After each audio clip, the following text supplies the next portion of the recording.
Hello and welcome. I'm Asima Katauka and you're watching World Report on NewsX World. Let's take a look at the top headlines of this hour. US President Donald Trump has said that he would likely sue the BBC next week for as much as $5 billion after the British broadcaster admitted it wrongly edited a video of a speech he gave but insisted there was no legal basis for his claim. US President Donald Trump has lifted tariffs on beef, coffee, and other agricultural products to stabilize prices and ease inflation. The move affects products like tomatoes, bananas, and cocoa, aligning with recent agreements with Ecuador, Argentina, and other countries. US President Donald Trump says China will buy US soybeans and other farm goods, adding that both sides held talks on 14th November. Trump expects purchases to begin before spring, though he did not identify which officials were involved in the discussions. The US and Switzerland have announced a new trade framework cutting US tariffs on Swiss goods from 39% to 15%, with Swiss firms pledging $200 billion in US investment by 2028. Finally, negotiations are expected by early 2026. US President Donald Trump again distanced himself from Jeffrey Epstein after newly released emails mentioned him. Trump said he knew nothing about Epstein, calling the claims a Democratic distraction and urging a probe into Epstein's ties with Bill Clinton, Larry Summers, and others instead. Ukrainian President Volodymyr Zelensky says no Russian strike will go unpunished after deadly attacks on Kyiv and southern Ukraine. He praised long-range Neptune missiles and urged more air defense support from partners as civilian casualties continue to rise. 9 people were killed and 29 injured after a massive accidental blast at Naugam police station in Srinagar, India. The explosion occurred while forensic teams handled seized explosives linked to a terror module, leaving widespread damage and shockwaves felt kilometers away. The UN Security Council demands an end to Houthi rebel attacks in Yemen and strengthens monitoring of the arms embargo. Sanctions on Houthi leaders and the group are extended for a year to promote peace and regional security.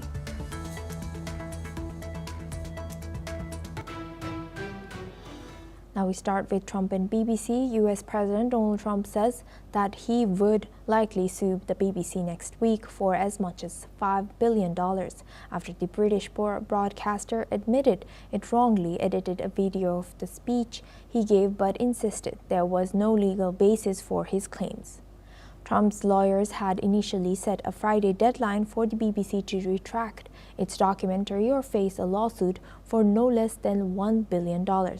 They've also demanded an apology and compensation for what they called overwhelming reputational and financial harm.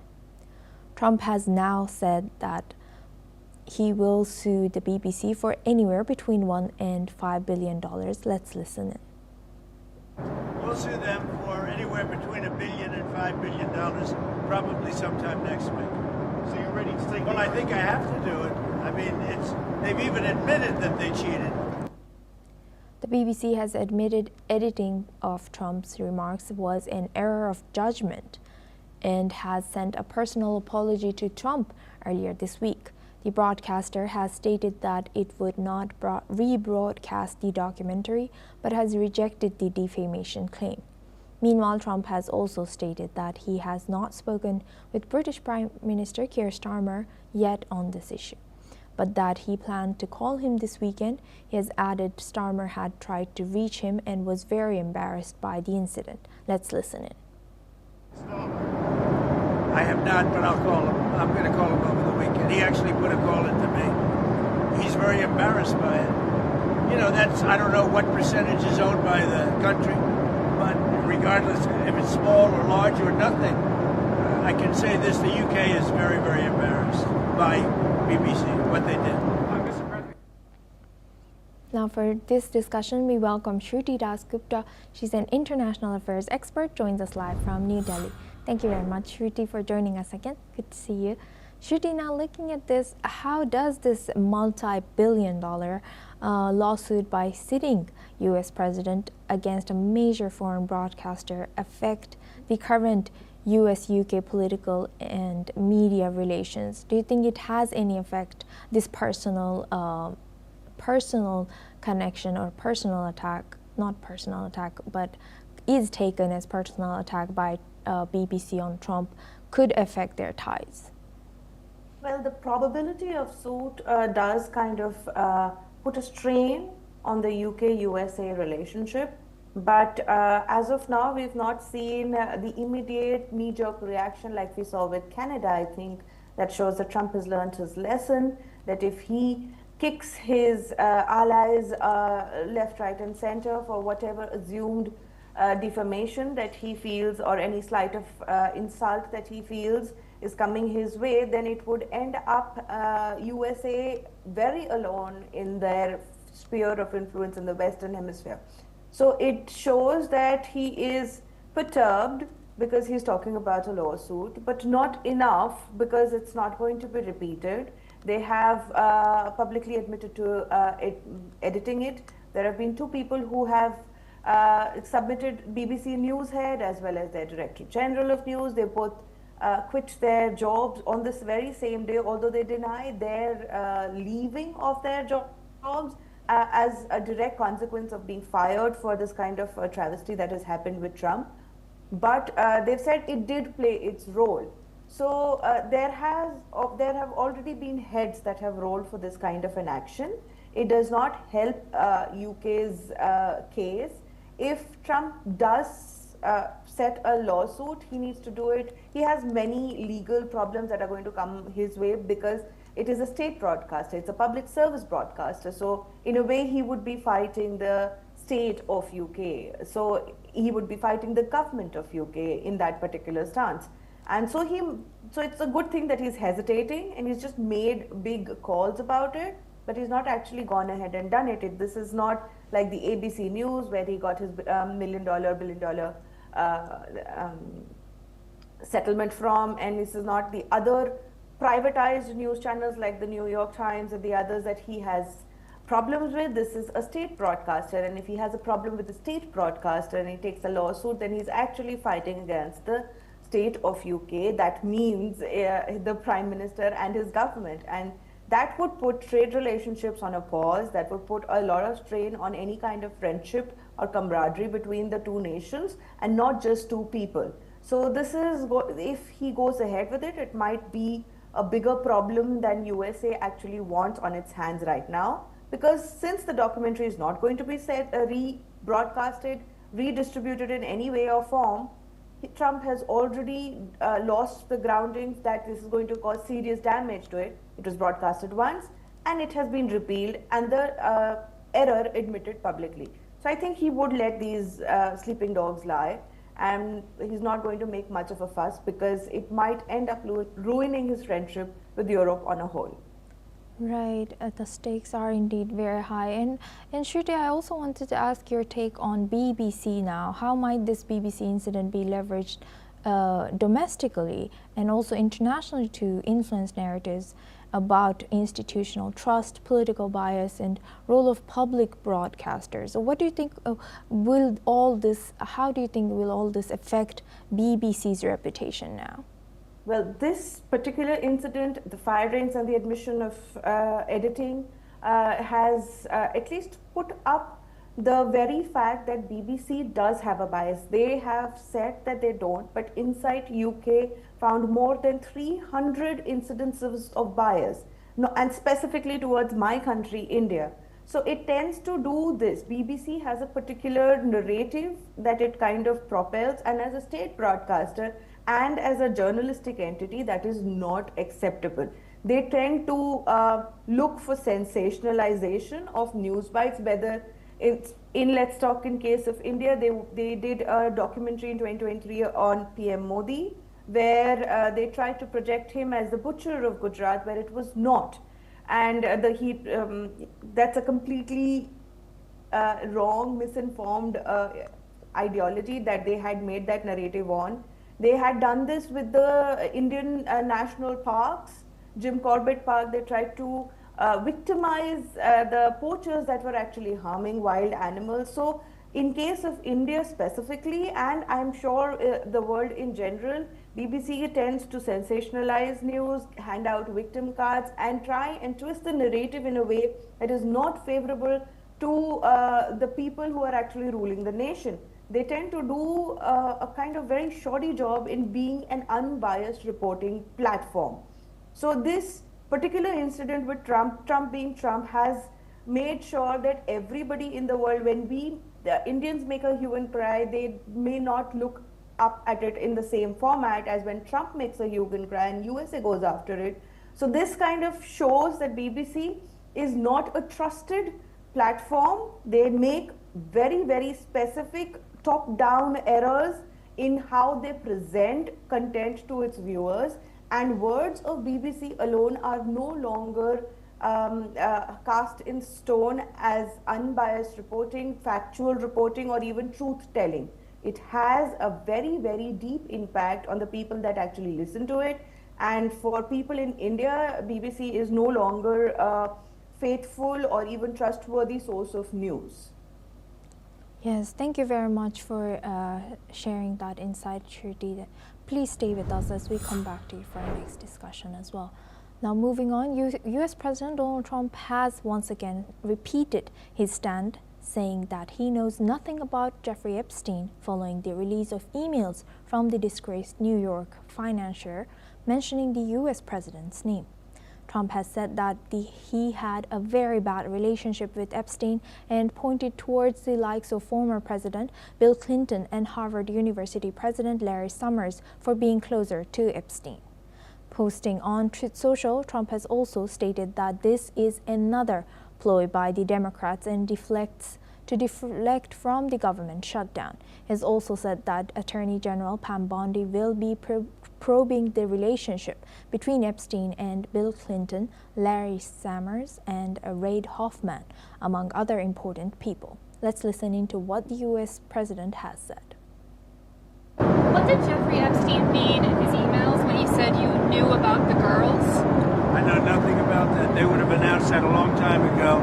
It's really, what did he mean when he spent all the time with Bill Clinton, with the president of Harvard, who you know who that is, Summers, Larry Summers, whatever his name is, and all of the other people that he spent time with. Jeffrey Epstein and I had a very bad relationship for many years.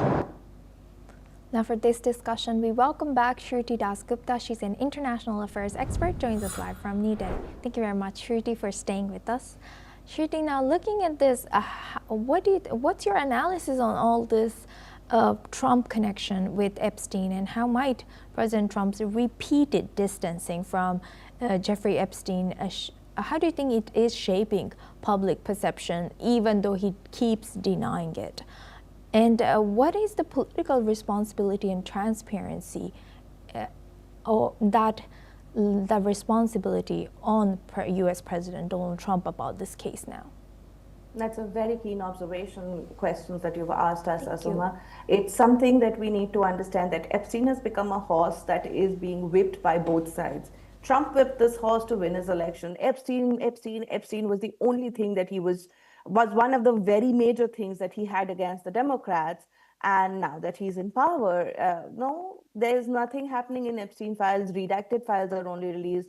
And the Democrats are now beating this horse, and they're asking for the full disclosure of the files rather than selective disclosure. And they want Trump's connection to be kind of observed. So basically, Trump is probably either misrepresented the Epstein case and its seriousness to the public, and kind of used the bad blood of this incident to smear the Democrats, or he is completely complicit in it and he only wants to use Epstein as a pawn to fix Democrats in place and have his bills pass and all the other things. So either of this narrative doesn't work well for the Republicans. If they have promised the nation that they are going to disclose all the Epstein files. Why was it not done?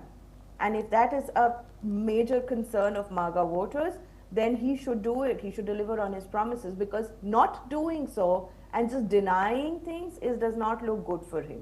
Now, there are rumors again about Epstein's conspirator, Ghislaine Maxwell, and the Democrats are now saying that that lady is being given specific treatment, special treatments in VIP treatments in her jail cell, and Trump may be considering pardoning her. Trump may be commuting her sentence, and a lot of other things. So the main conspirator somehow dies in his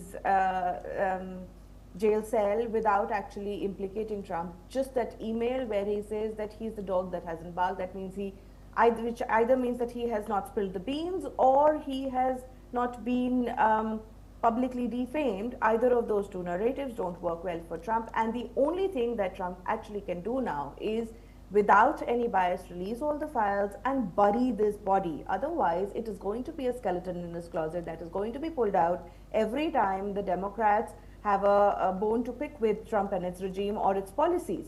So the best way for the authorities to deal with it is full disclosure, full transparency, and accountability. Just by selectively targeting Clinton and the others does not show that you are on the side of justice. It shows that you have a political agenda that you want to push forward, and you're using Epstein very, very carefully and very, very selectively to your particular advantage, which is not the truth that you promised the public who voted you in power. Yes, indeed.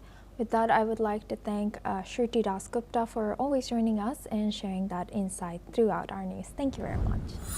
Now we move on to Europe. Ukrainian President Volodymyr Zelensky has stated that Russians will increasingly be unable to ignore the war as Ukraine's long Neptune missiles proved effective in overnight strikes on Russian territory. He has called the attacks justified responses to a Russian missile barrage on Kyiv that has killed 6 people in an apartment block. Hours later, authorities said a Russian drone strike on a market in southern Ukraine has killed 2 more people. This is what the Ukrainian president has said. Працюємо з нашими партнерами, щоб наповнити програму Pearl. Програму, яка дозволяє нам купувати американську зброю. Зокрема, це системи протиповітряної оборони, ракети до них. Особливо важливо в цій програмі ракети для патріотів. Ми готуємо угоду із Грецією по енергетиці, щоб максимально розширити варіанти постачання газу в Україну на цю зиму і в стратегічній перспективі. Домовленості з різними країнами Європи, від Норвегії до Греції, щоб у нашої держави були гарантії забезпечення газом. Я дякую всім партнерам, які нам допомагають. І були сьогодні дуже важливі обговорення з нашими військовими, нашої ракетної програми, її рівня. Довгі Нептуни показали себе сьогодні у далекобійних санкціях проти Росії. Ми щомісяця досягаємо більших результатів з ракетами. Я дякую всім виробникам, дуже вдячний за це, нашим воїнам. Now for this discussion, we welcome retired Major General Srinagar. He's a senior geopolitical and strategic defense expert, joined us live from New Delhi. Thank you very much, Major General Srinagar, for joining us again. Good to see you.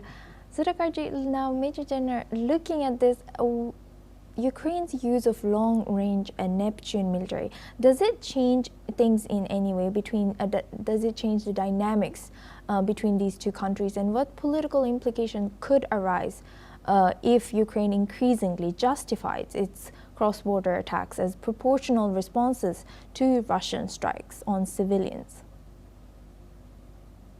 Good morning, Asoma. Thank you for getting me for your show. Thank you. The short answer to your question is yes, it does have a very significant impact. You see, longer the range of weapon systems or the projectiles or the missiles or the drones, larger will be the distance or the depth areas of Russia which are going to be targeted by the kinetic component of Kyiv or Ukraine.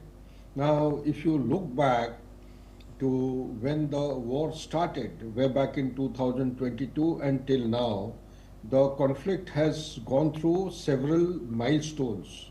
Levels of upgradation have taken place based on the distance or the range of a weapon system from say 20 kilometers to 40, 40 to 60 kilometers and 60 to 120, and likewise it has been getting upgraded. Now talking about Neptune, there is no denying the fact what he is claiming, and this unfortunately will lead to escalation of the conflict between Russia and Ukraine to, at such a time. The criticality is, although is related to the weapon systems and the range, but the criticality is going to be at its worst profile by virtue of the climatic condition, the weather condition. It's almost peak of winter. If these kind of ranged weapons are going to be used by Kyiv, it is not going to give any kind of comfort to Russia. They will not remain silent. They will also retort back. In the recent past, sometime in October, if I respect my memory, Russia also has carried out that nuclear-powered cruise missile, which is called as Burevestnik, traveling almost a distance of 14,000 kilometers and hitting the target. Burevestnik is a nuclear-powered cruise missile, which perhaps became a trigger for Donald Trump to give orders to Pentagon to commence the process of the testing of nuclear weapons. Similarly, it was followed by another weapon system called as Poseidon. Poseidon is nothing but these are underwater drones. It's like a torpedo which seeks out the targets and destroys. Not many countries in the world have got this capability. So it will be only escalating the range, one. Number two, it will also be escalating on the matrix of the hypersonic, and also be mindful of the fact that there is a weapon system called as Orenshik. Orenshik is a hypersonic traveling at a speed of almost about 10 to 11 Mach. 1 Mach is speed of sound, 11 Mach you can multiply. No radar in the world held by any country can detect the flight or carry out neutralization of this weapon system. They have been deployed in Belarus. So it is unfortunately heading towards a militarization and intensification of the weapon platforms, which ultimately will be dangerous and not in favor of Kyiv. Therefore, it would be better that Zelensky, rather than hyping up the issue, takes a very considered view.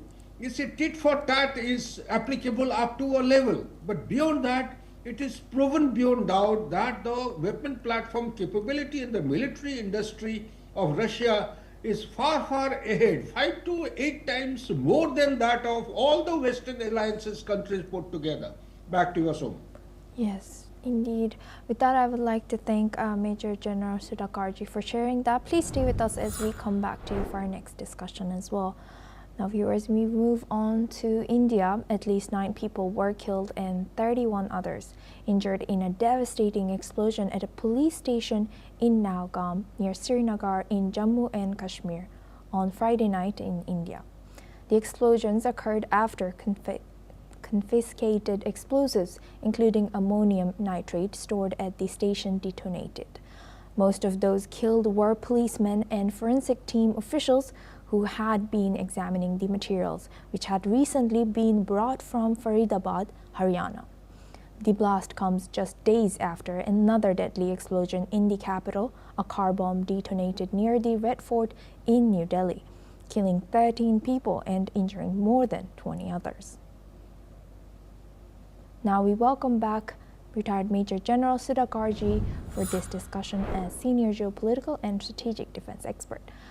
Thank you, Major General, for staying with us. Now, looking at both these blasts, can we say that these 2 recent attacks have shown cracks in Indian state-to-state information sharing? If so, how should India reassess explosive storage protocols and interstate coordination? What do you think? Okay, the first one is about the cracks in the intelligence surveillance network, and second one is about the interstate coordination.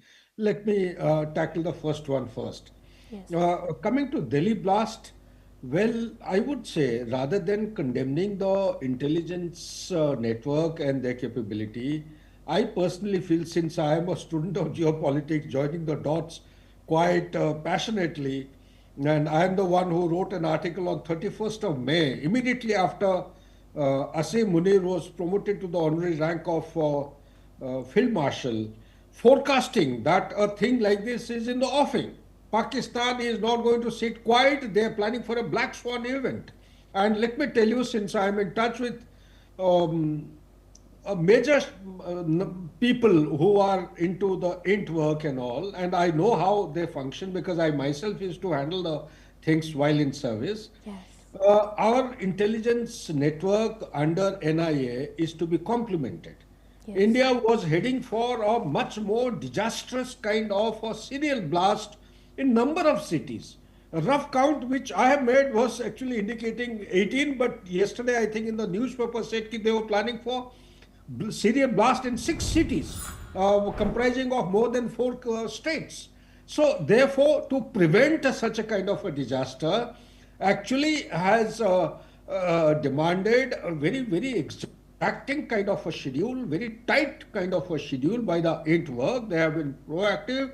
They have moved from lead to another lead and successfully managed to bust the thing much before the serial blast could take place. So Delhi blast, I would compliment, in my opinion, that they have actually busted the gang before they could go in for the final kill. One. Number two, coming to the blast in Srinagar at Nogam, I have served there for a long time and I know what has happened. I also understand the complications of handling explosives. My take on the whole issue is that it is to be treated as an accident. It is not an end failure. While dealing with explosives, it has happened when I was in service, a mishandling of a small little fuse or a detonator or casual handling by somebody. We may be calling it casual. There is nothing like casual when you are handling such kind of things, sensitive issues. They are extra careful. There are occasions wherein they just blow up without any external pressure. It is purely by some kind of a unknown or unscientific cause. It has led in the past to some kind of a explosion which could not be substantiated and explained in the past. It has happened in my presence. I have seen it in my own eyes. And also it has led to many fatalities. So therefore, at the moment, we should rest our assessment purely on the account of accident until new dimensions throw up. Now, coming to the interstate coordination which you are talking of, India, after the National Intelligence Agency came into existence, I think it came into being in 2017 or 18, thereafter, all multiple intelligence agencies have been brought under one umbrella. They continue to operate with a new standing operating procedure. There is a finer coordination about the monitoring, surveillance and accountability, transparency within the system. They don't tell their story to others just to buy, accolades. They continue to work. I have seen these people on ground, how they have been following up one after another, connecting with the dots and trying to prevent major mishaps taking place in the country. That is how India is boasting today that from 2014 till 2025, less for the Delhi blast 2 days back, there has not been any major terrorist attack in the hinterland. It has been possible because of the bringing all the intelligence network together, plus improving the interstate coordination, also bringing in the leadership, involving them in the entire architecture of. They are working under a paradigm of prepare and prevent, repair and repent. This is going to go a long way. Notwithstanding, Asoma, the point that you have raised in your question, point is well taken. There is never an end to learning any kind of lesson from these kind of conflicting situations in security environment as obtaining in the Indian subcontinent. We are ready. The nation is prepared to pick up and improve its own capability as far as the coordination is concerned and bridging the gaps, if any, exist on the ground today. Otherwise, I'll give full marks to the NIA and the multiple intelligence agencies of India as on today. They have become as good, may not be better than Mossad or the best of the organizations in the world. They have become as good and as proactive as the best ones available in the world today. Yes, Major General, always great learning from you. Thank you very much. And yes, I salute the swift prevention and coordination of Indian system and those involved in the interrogation now. Thank you very much for sharing that insight. Now we move on to our next news. According to reports from the police, a city bus has slammed into pedestrians at a bus stop in central Stockholm, leaving at least 3 people dead and 3 others injured. The double-decker bus, which was out of service at the time, rammed into victims around 3 p.m. local time. Eyewitnesses claim the bus swerved towards the victims before the crash. Police quickly arrested the driver, and authorities are treating the incident as manslaughter. Swedish Prime Minister Ulf Kristersson has expressed his condolences, saying the victims may have been on their way to home to loved ones. He has urged the public to support emergency responders who are working under challenging conditions. The driver's identity has not been released as of now, and police are investigating the cause of the crash. The front of the bus was severely damaged, and the investigation is still ongoing. That's all we have time for. Keep watching News X World for more news updates from around the world.